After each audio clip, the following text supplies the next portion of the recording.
बिस्मिल्लाहिर्रहमानिर्रहीम। लाखों करोड़ों दरूद आप सल्लल्लाहु अलैहि वसल्लम पर और आपकी आल पर।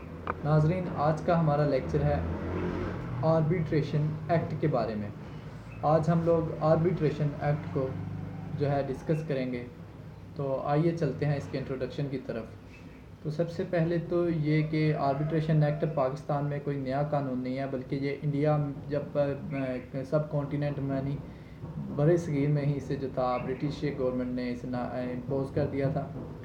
तो ये मुख्तलिफ टाइम से होता हुआ with the passage of time ये चेंज होता रहा है, और आते आते आते जो है 1940 में ये 1 जुलाई ऑफ 1940 में से जो था प्रॉपरली से लागू कर दिया गया था।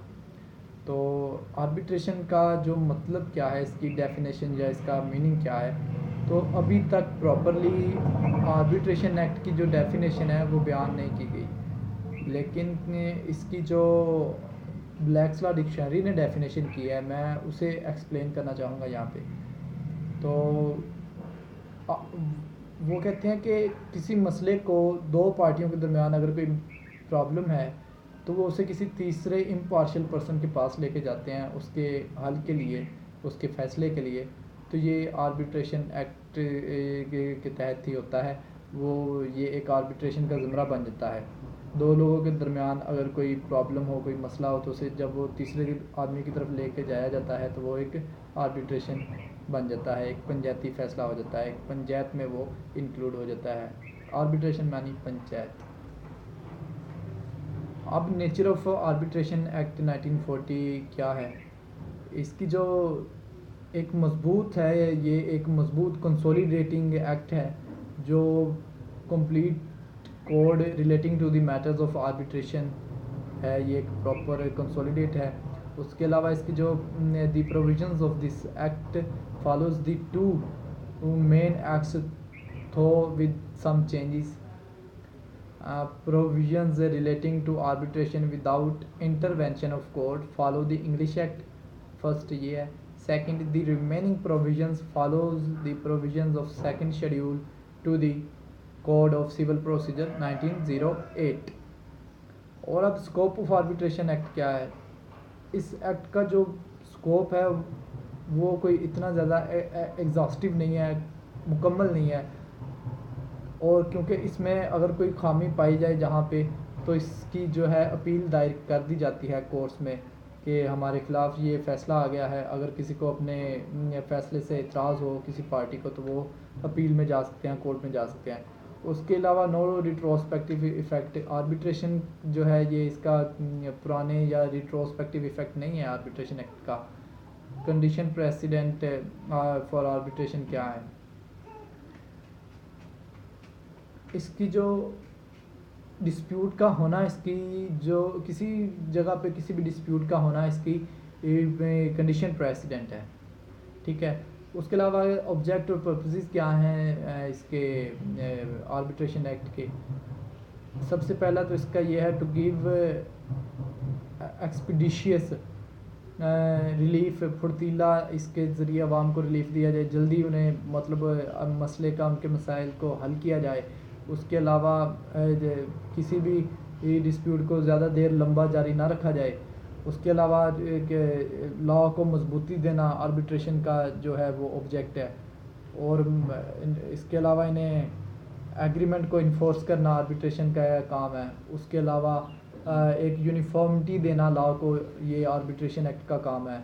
और जो to remove points of differences between the parties को, बिटवीन द पार्टीज़ मतलब जो डिफरेंस पॉइंट्स हैं उनको दूर करना इनका आर्बिट्रेशन का जो ड्यूटी है, ताकि वो पार्टीज़ अपने मसले से हट कर आगे बढ़ें। उसके अलावा आप इसका ऑब्जेक्ट ये भी हो सकता है to give effect the choice of parties भी। उसके सिवा इसका अगर हम देखें कि ये ख़ात्मा करता है लिटिगेशन का। ये हो गई इसके बेसिक्स। अब इसमें चले जाते हैं कि आखिर कुछ इसमें इन चीज़ों के अलावा अगर कोई है इसमें क्या, इसकी जो आर्बिट्रेशन जो अवार्ड करता है, जो फ़ैसला देता है, उसे अवार्ड कहा जाता है आर्बिट्रेशन में। तो according to Black's law dictionary के अवार्ड क्या है? तो अब अवार्ड की डेफिनेशन यही की गई है कि which is the decision which is given by the arbitration or the members of the arbitration that is known as award. और ये एक अब आ जाता है कि अवार्ड की जो फाइनलिटी है वो क्या है, कि क्या ये एक पुख्ता अवार्ड कहलाता है या इसमें कमी पेशी होती है। तो अवार्ड जो है वो एक पुख्ता होता है, फाइनल होता है, जो वो कह देते हैं दैट इज़ फाइनल।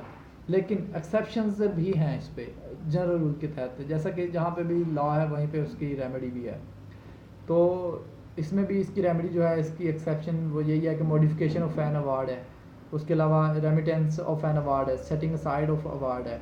जो कोर्ट है वो उसे आप एप्लीकेशन दायर करते हैं जब कोई भी आपके ख़िलाफ़ आ गया डिसीजन, आपको मर्ज़ी या आपके जो आपको आपका हक़ नहीं मिल रहा, आप उसके आर्बिट्रेशन के अवार्ड से आप मुतमईन नहीं है, तो आप उसमें जो है कोर्ट में आपको रिलीफ मिल जाता है। वो इसको मॉडिफाइड कर देते हैं, अवार्ड को रेमिटेंस कर देते हैं और सेटिंग साइड करके एक नया डिसीजन वो आपको जारी कर देते हैं। लेकिन अब ये जो मॉडिफिकेशन होगी ये किस तरह से होगी, उसके लिए दो तरीके जो हैं वो बयान किए गए हैं under section 15 of arbitration act. तो अब उन्हें डिस्कस करते हैं। वो कौन से हैं? सबसे पहले suo moto, court suo moto ले सकती है। Second, on application by the aggrieved party, जो पार्टी अग्राइव्ड हुई है, सफ़र किया है, वो इसके लिए एप्लीकेशन दे सकती है। इसके अलावा जब इसमें अब क्या इनकी कंडीशंस आ जाती हैं, डिफरेंट कंडीशंस होती हैं, डिफरेंट सर्कमस्टेंसेस होते हैं, जहाँ पे आप when award is imperfect inform, जब जो अवार्ड है वो मुहैया की गई पावर से हटके हो, जो आर्बिट्रेशन को मुहैया की गई पावर से हटके हो। उसके अलावा जब मैटर्स जो हैं वो contained in award not referred हों, तो तब इस तरह की वजूहत की वजह से जो आपका इसे मॉडिफाई किया जाता है अवार्ड को। आपको इसके लिए अपील जो है एक दायर करनी होती है जब आपका वो आर्बिट्रेशन एक्ट की तरफ से आपको अवार्ड जारी हो जाता है। आपने विदिन 30 डेज़ आपने अपील जो है कोर्ट में दायर करनी है, अगर आप बाय एप्लीकेशन जा रहे हैं। अगर कोर्ट खुद सो मोटो लेता है तो वो फिर उसकी सर दर्द हो जाती है। तो यही था। उम्मीद करता हूँ कि आज का भी लेक्चर आपको इसका बेसिक इंट्रोडक्शन जो मैंने आपको बताया है आर्बिट्रेशन एक्ट का, तो इसके पर्पज़ और इसकी वजूहात जो हैं और अवार्ड के बारे में कैसे आप जा सकते हैं, इसके मतलब आप इसकी अपील में किस तरह जा सकते हैं, आपको समझ आया होगा। तो मज़ीद वीडियोज़ के लिए हमारे चैनल को सब्सक्राइब करें। शुक्रिया।